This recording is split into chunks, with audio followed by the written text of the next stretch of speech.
ഇന്നില്ലേ പിണങ്ങിപ്പോയവരെ പോലും അടുപ്പിക്കാൻ പറ്റുന്ന ഇതുവരെ ആരോടും പറയാത്ത എൻ്റെ ഒരു നല്ല മണത്തിന്റെ രഹസ്യം പറയട്ടെ നിങ്ങളോട്.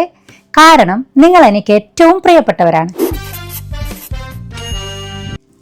അപ്പോൾ ഇന്നത്തെ നമ്മുടെ നല്ല മണ യാത്രയിൽ നമ്മൾ എടുക്കുന്നത് 2 ചിക്കനാണ്. 2 ചിക്കൻ എന്ന് പറയുമ്പോൾ ഇതൊരു 2200 2300 ഒക്കെയാണ് അതിൻ്റെ വെയിറ്റ് വരുന്നത്. അപ്പോൾ 1 കിലോ ചിക്കൻ ബിരിയാണിക്ക് ആകുമ്പോൾ 1 കിലോ ചിക്കൻ എന്ന് പറയുമ്പോൾ നമ്മളൊരു 10 കഷ്ണമൊക്കെയാണ് ആക്കുക.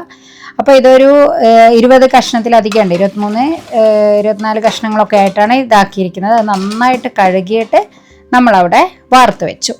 ഇനി 6 വലിയുള്ളിയാണ് എടുക്കുന്നത്. വലിയ ഉള്ളിയല്ല, വലിയ സൈസുള്ളതല്ല, മീഡിയം സൈസ് കണ്ടില്ലേ, ഇതുപോലത്തെ 6 എടുത്തു.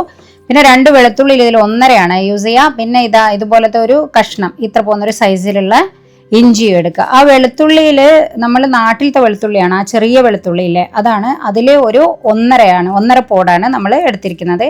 ഈ വെളുത്തുള്ളി നമ്മൾ വൃത്തിയാക്കുമ്പം മുഴുവനായിട്ടും അതിൻ്റെ തോലൊന്നും കളയണമെന്നില്ല. കുറച്ചൊക്കെ ആ വലിയ വലിയ തോലുകളൊക്കെ ഉണ്ടാവില്ലേ, അതൊക്കെ അങ്ങോട്ട് കളഞ്ഞാൽ മതി. സാധാരണ ഒരു ദം ബിരിയാണി അല്ല നമ്മൾ ഇന്ന് ഉണ്ടാക്കുന്നത്. വളരെ വളരെ വളരെ സ്പെഷ്യലായിട്ടുള്ള ഒരു ബിരിയാണിയാണ്. ഇതിൻ്റെ മണം കൊണ്ട് നമുക്ക് നാട്ടുകാരെ മുഴുവനും വിളിച്ചു വരുത്താൻ പറ്റും. അത്രയ്ക്കും സ്പെഷ്യൽ രുചികരമായിട്ടുള്ള ഒരു ബിരിയാണിയാണ്. അപ്പോൾ അതിൽ വെളുത്തുള്ളി നമ്മൾ ക്ലീൻ ചെയ്ത് വെച്ചു. പിന്നെ വേണ്ടത് ഇഞ്ചി, അതും എടുത്ത് വയ്ക്കുക. അപ്പോൾ ആദ്യം നമ്മൾ എന്താണെന്ന് വെച്ചാൽ ചിക്കന് വേണ്ട മസാലയാണ് ഉണ്ടാക്കുന്നത്. പിന്നെ പച്ചമുളകാണ് ഇതിന് എരിവ് കൊടുക്കുന്നത്. അപ്പോൾ അതൊരു നമ്മൾ ഇപ്പോൾ 2 കിലോ ആണല്ലോ നമ്മൾ എടുത്തിരിക്കുന്ന ചിക്കൻ. അപ്പോൾ അതിന് 200 അപ്പോൾ അതിന് നമ്മൾ ഒരു 30 മുതൽ 40 വരെ പച്ചമുളകാണ് എടുക്കുക. ഞാനിവിടെ ഒരു 40 എടുത്തിട്ടുണ്ട്. നമ്മുടെ എരിവ് അനുസരിച്ചിട്ട് നമുക്കത് വേണമെങ്കിൽ കുറച്ചൊന്ന് കുറയ്ക്കാം. ഇനി നമ്മുടെ ആ ചിക്കനിൽ മസാല തേക്കാണ് ചെയ്യുന്നത്.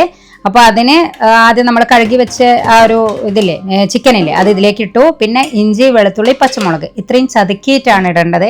അപ്പോൾ എനിക്ക് ആ ഒരു നാടൻ ടേസ്റ്റ്, പണ്ടത്തെ ആ ഒരു രുചി തന്നെ കിട്ടാൻ വേണ്ടിയിട്ട് എപ്പോഴും ഞാൻ ഈ കല്ലിൽ ഇങ്ങനെ ഇടിച്ചിട്ടാണ് ഇടുക. അപ്പോൾ ഇനി നിങ്ങൾ ഉണ്ടാക്കുമ്പോൾ മിക്സിയാണ് യൂസ് ചെയ്യുന്നതെങ്കിൽ പോലും ഒന്ന് ക്രഷ് ചെയ്തിടണം, അല്ലാതെ ഇങ്ങനെ അരഞ്ഞു പോകരുത്. അരയുമ്പോഴെപ്പോഴും ഇതിൻ്റെ ആ രുചിനെ ബാധിക്കും. കാരണം ഇത് പണ്ടത്തെ ഒരു ബിരിയാണിയാണ്. പണ്ട് കാലത്ത് ഞങ്ങളൊക്കെ ഉണ്ടാവുന്നതിന് മുന്നേ ഉമ്മ കല്യാണം കഴിഞ്ഞ ആ സമയത്ത് പഠിച്ചെടുത്ത ബിരിയാണി. അന്നൊക്കെ ഈ ബിരിയാണി എന്ന് പറയുമ്പോൾ ഈ പുതിയാപ്പിളാരെ സിസ്റ്റം ഉള്ള നാടുകളിലാണ് ഉള്ളത്. കോഴിക്കോട് അല്ലെങ്കിൽ കണ്ണൂരൊക്കെ ഉള്ളൊരു സംഭവമാണ് ഈ ബിരിയാണി എന്ന് പറയുന്നത്. അപ്പോൾ അന്നത്തെ കാലത്ത് ഒരു കണ്ണൂരുള്ള ഒരു ഫ്രണ്ടിൻ്റെ, ഒരു സുഹൃത്തിൻ്റെ അടുത്ത് നിന്ന് ഉമ്മ പഠിച്ചെടുത്തിട്ട് അതിൽ കുറച്ച് മാറ്റങ്ങൾ വരുത്തിയ ബിരിയാണിയാണ്. അപ്പോൾ ഇതിങ്ങനെ ഉണ്ടാക്കി വരുമ്പോൾ നിങ്ങൾക്ക് മനസ്സിലാവും ഇതിനെന്താണ് പ്രത്യേകത ബാക്കിയുള്ള ബിരിയാണിയിൽ നിന്നും ഉള്ളത്. അപ്പോൾ ഇത് നമ്മൾ ഇഞ്ചിയും വെളുത്തുള്ളിയും ചതുക്കിയിട്ട് അതിലേക്ക് ഇട്ടു. ഇനി നമ്മളുടെ പച്ചമുളക് ഇതിൽ ഇടിക്കുമ്പോൾ ഒന്ന് ശ്രദ്ധിക്കണം, കണ്ണ് ഇങ്ങനെ ഒന്ന് ചിമ്മിയിട്ട് വേണം ഇത് ചെയ്യാൻ വേണ്ടിയിട്ട്. കാരണം അല്ലെങ്കിൽ നമ്മളെ കണ്ണിലേക്ക് അത് തെറിക്കും. അപ്പോൾ ഒന്ന് മാറി വെച്ചിട്ട് കണ്ണ് ചിമ്മിയിട്ട് ചതിച്ച് നമ്മുടെ പച്ചമുളക്, ഇത്രയും പച്ചമുളക് ഉണ്ട്, ഇത് 40 പച്ചമുളകാണ് ഞാൻ ഇതിലേക്ക് ചതുക്കിയിട്ടിരിക്കുന്നത്. അതാണ് ഇതിന് എരിവ് കൊടുക്കുന്നത്, ഫ്ലേവറും കൊടുക്കുന്നത്. അപ്പോൾ അത്രയും സംഭവങ്ങൾ ഇട്ട് ബാക്കിയുള്ള ഫുഡിനെ അപേക്ഷിച്ചിട്ട് ഈ ബിരിയാണി ഇത്രയും സ്പെഷ്യലായത് എന്തുകൊണ്ടാണെന്ന് വെച്ചാൽ അതിൻ്റെ ഒരു മണം കൊണ്ടാണ്. ഭയങ്കര ആളുകളെ ഇങ്ങനെ കൊതിപ്പിക്കുന്ന ഒരു മണമാണ്. പക്ഷെ അതിൻ്റെ എനിക്ക് എപ്പോഴും രസമായിട്ട് തോന്നിയത്, നമ്മൾ ഈ ഇഞ്ചിയും വെളുത്തുള്ളിയും ഒക്കെ ചതുക്കാൻ തുടങ്ങൂലേ, ആ സമയത്ത് തുടങ്ങും ബിരിയാണീൻ്റെ മണം. ബാക്കിയുള്ള ഇഞ്ചിയും വെളുത്തുള്ളിയും ചതുക്കണ പോലെയല്ല ബിരിയാണിയുടെ ചതുക്കുമ്പോൾ. അപ്പോൾ തന്നെ ബിരിയാണിയാണ് ഉണ്ടാക്കുന്നതെന്ന് ഈ ലോകം മുഴുവനും അറിയും, എസ്പെഷ്യലി ഈ ബിരിയാണി കേട്ടോ. കാണാം നമുക്ക്. അപ്പോൾ ഇതിലിനി വേണ്ട മസാലകളാണ് എടുക്കുന്നത്. 4 ടീസ്പൂണ് മല്ലിപ്പൊടി, അതുപോലെ 1.5 അല്ലെങ്കിൽ 2 ടീസ്പൂണ് കുരുമുളക് പൊടി, 1.5 ടീസ്പൂണ് ഗരം മസാല, ആവശ്യത്തിന് ഉപ്പ്. പിന്നെ തേങ്ങയാണ് ഇതിൽ ഒരു സംഗതി സ്പെഷ്യലായിട്ടുള്ളത്, തേങ്ങയാണ്. അത് 3 ടേബിൾ സ്പൂൺ അല്ലെങ്കിൽ ഒരു 3.5 ടേബിൾ സ്പൂണൊക്കെ ആയിട്ട് തേങ്ങ എടുത്ത്, എന്നിട്ട് അതിലേക്കൊരു ടേബിൾ സ്പൂണൊക്കെ തൈര് ഇട്ടിട്ട് നമ്മൾ അടിച്ചെടുത്തിട്ടുണ്ട്. അതും കൂടെ നമ്മൾ ഈ മസാലയിലേക്ക് ചേർക്കുന്നുണ്ട്. ഇവിടെ ഈ ബിരിയാണി ഉണ്ടാക്കാൻ തുടങ്ങുമ്പോൾ അടുത്തുള്ള കൂട്ടുകാരൊക്കെ ഉണ്ടാവില്ലേ, അവരിങ്ങനെ ചോദിക്കും, ഇന്ന് കോഴിക്കോടൻ ബിരിയാണി ഉണ്ടാക്കുന്നുണ്ടല്ലേ എന്ന് ചോദിക്കും. അങ്ങനെ ഇതിൻ്റെ ഒരു, ഞാൻ ശരിക്കും പറയണം, നിങ്ങൾ ഇതെന്തായാലും ഉണ്ടാക്കി നോക്കണം. അതിൻ്റെ ഒരു സ്മെല്ലിങ്ങനെ വരും, നമ്മൾ ഫുള്ളായിട്ടങ്ങ് പരക്കും അതിൻ്റെ ആ ഒരു മണം. എനിക്ക് ശരിക്കും കൊതിയാവുന്നുണ്ട് പറയുമ്പോൾ തന്നെ. അപ്പോൾ നമ്മളിതിൽ സംഭവങ്ങളൊക്കെ ഇട്ടില്ലേ. ഇനി അതിലേക്ക് ലെമണാണ് ഇടേണ്ടത്. അപ്പോൾ നമ്മളൊരു 2 ചെറുനാരങ്ങ എടുത്തിട്ടുണ്ട്. അപ്പോൾ ഇതൊരു കുഞ്ഞു ചെറുനാരങ്ങയാണ്. അപ്പോൾ 2 ചെറുനാരങ്ങ പിഴിഞ്ഞിട്ട് അതും അതിലേക്ക് ഒഴിക്കുക.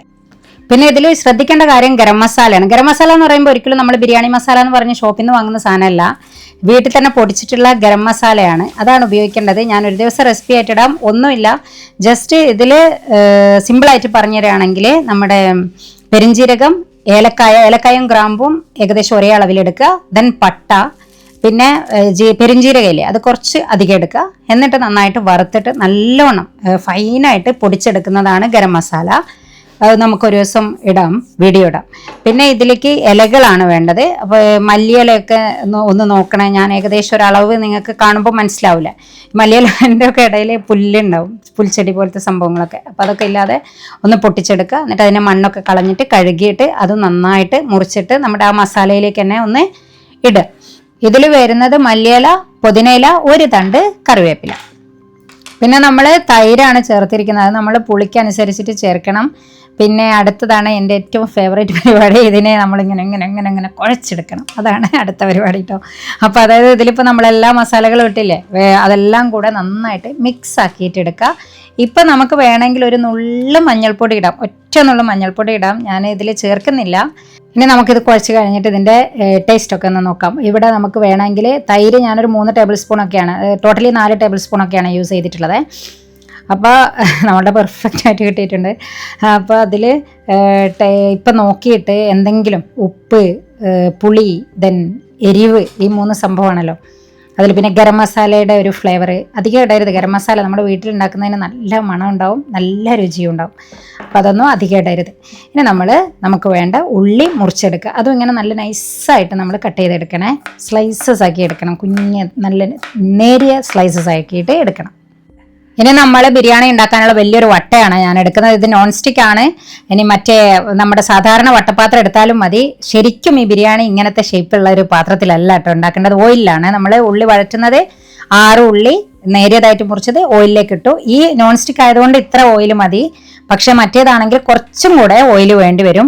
അപ്പോൾ ഇതിന് ശരിക്കും ഈ ഒരു ഷേപ്പുള്ള പാത്രം എല്ലാം ഉപയോഗിക്കുക. ഉമ്മയൊന്നും ഉപയോഗിക്കുന്ന ഇതല്ലായിരുന്നു. ഉപയോഗിക്കുക മറ്റേ കുപ്പിക്കഴുത്തുള്ള ചെമ്പ്, കുപ്പിച്ചെമ്പ് എന്ന് പറയും. കുപ്പിയുടെ ചെമ്പായതുകൊണ്ടല്ല, കുപ്പിയുടെ ഒരു കഴുത്തായിരിക്കും. കാരണം ദമ്മിടുമ്പോൾ നമ്മൾ മൈദ ഒട്ടി പിടിക്കാൻ വേണ്ടിയിട്ട് അതാണ് കുറച്ചും കൂടെ എളുപ്പം. അതുകൊണ്ട് ആ ഷേപ്പ് യൂസ് ചെയ്യുന്നത്. പക്ഷെ നമുക്ക് ഇതൊക്കെ വെച്ചിട്ട് ഇങ്ങനെ അഡ്ജസ്റ്റ് ചെയ്ത് പോകുന്ന ഒരു സംഭവമാണല്ലോ, അതുകൊണ്ട് ഇതിലുണ്ടാക്കുകയാണ്. പിന്നെ തക്കാളിയാണ് എടുക്കുന്നത്. തക്കാളി ഇവിടെ കുഞ്ഞ് തക്കാളി ആയതുകൊണ്ട് നമ്മൾ 5 എടുക്കുന്നുണ്ട്. പക്ഷെങ്കിൽ ഒരു വലിയതൊക്കെ ആണെങ്കിൽ 3 മതി. 3-4 തക്കാളികൾ സൈസ് അനുസരിച്ചിട്ട്. ഈ തക്കാളിയല്ല, ശരിക്കും നാടൻ തക്കാളി കിട്ടണം നമുക്ക്. ഇത് ഇപ്പം അങ്ങനെ അവൈലബിൾ അല്ലാത്തതുകൊണ്ടാണ്. പിന്നെ ഉള്ളി കണ്ടില്ല, ഇതുപോലെ വഴറ്റി വരണേ. കുറച്ചൊരു ഗോൾഡൻ കളറിലേക്ക് വന്നല്ലോ, അങ്ങനെ വഴറ്റി വരുമ്പോഴാണ് നമ്മൾ തക്കാളി ഇട്ട് കൊടുക്കേണ്ടത്. ആദ്യം തന്നെ ഇട്ട് കൊടുക്കരുത്. അപ്പോഴേ മറ്റേതാവുമ്പോൾ ഒരു ഫ്ലേവർ ടേസ്റ്റ് കുറയും. മറ്റേ ഉള്ളി ഇങ്ങനെ നന്നായിട്ട് വാടിയിട്ടില്ലെങ്കിൽ. അത്രയും വാടണം. തക്കാളി ഇടണം. തക്കാളി ഇട്ടിട്ടും നന്നായിട്ട് വാടണം. എന്നിട്ടാണ് നമ്മളുടെ മസാല അതിലേക്ക് ഇടുന്നത്. ഞാനൊരു നുള്ള മഞ്ഞൾപ്പൊടി ഇട്ടിട്ടുണ്ട്.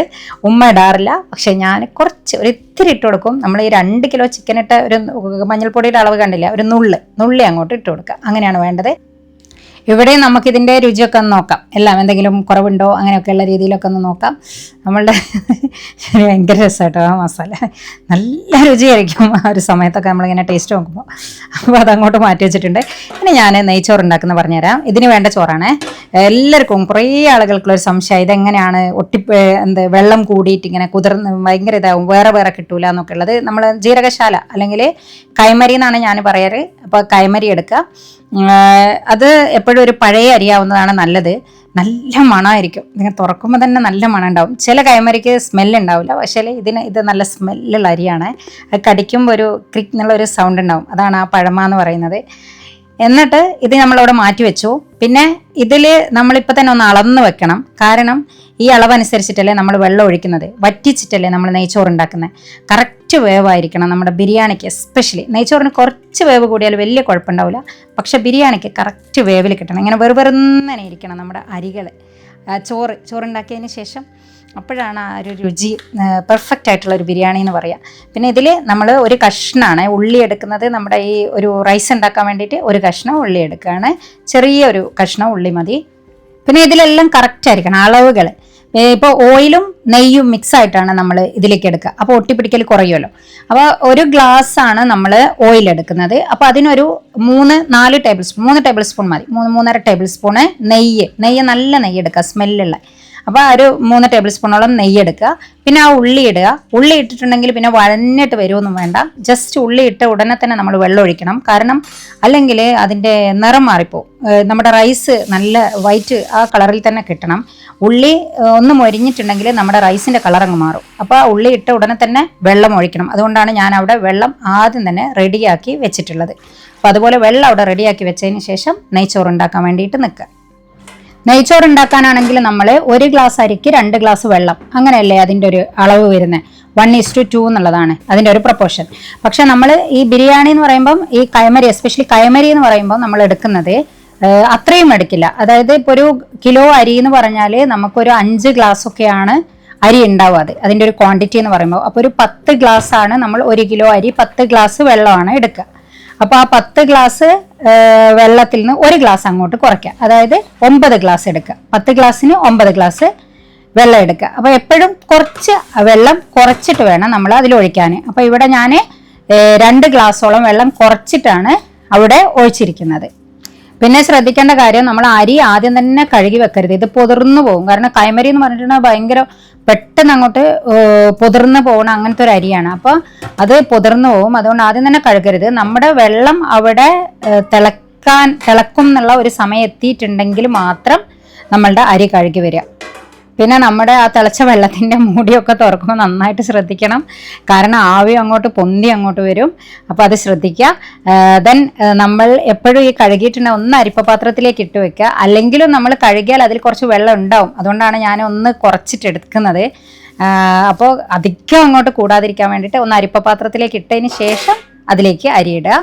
അല്ലെങ്കിൽ ആ അരിപ്പക്കോരി ഉണ്ടെങ്ങാനും കോരിയിട്ട് നമ്മളുടെ ആ തിളച്ചുകൊണ്ടിരിക്കുന്ന വെള്ളത്തിലേക്ക് ഇട്ട് കൊടുക്കണം ഈ അരി. നമ്മളുടെ തീ ഒരിക്കലും കുറച്ച് വെക്കരുത്.